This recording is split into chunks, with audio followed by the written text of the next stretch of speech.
লাইনটা ২০২৬ বিধানসভা ভোটের আবহে খুব চর্চিত।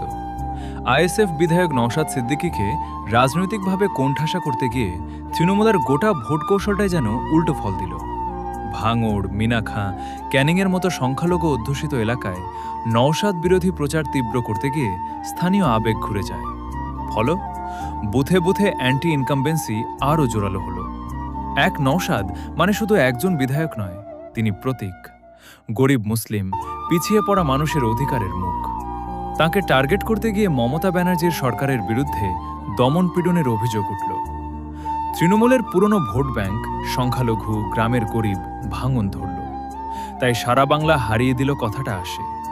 একটা আসন বাঁচাতে গিয়ে গোটা ম্যাপ লাল গেরুয়া হয়ে গেল। এই লাইনটা এখন আইএসএফের মিছিলের স্লোগান।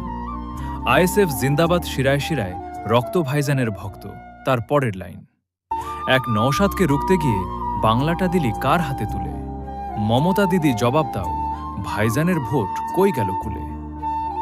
রাজনীতিতে কখনো কখনো একটা পাথর সরাতে গিয়ে গোটা পাহাড় ধসে পড়ে। নওশাদ ছিলেন সেই পাথর। তাকে ঘিরে মামলা, গ্রেফতার, ভাঙড়ে ১৪৪ ধারা, সব মিলে ভিকটিম কার্ড হয়ে গেল। জনতা দেখল একজন লড়ছে, বাকিরা মিলে মারছে। সহানুভূতি উল্টো দিকে চলে গেল। এই লাইনটা আদতে রাজনৈতিক কৌশলের ওভারপ্লে বোঝায়। প্রতিপক্ষকে বেশি গুরুত্ব দিতে গিয়ে নিজের দুর্বলতা ঢেকে রাখা যায় না। দিনের শেষে ভোটার বিচার করে কে কার জন্য লড়ল আর কে কাকে হারাতে গিয়ে নিজেই হারল।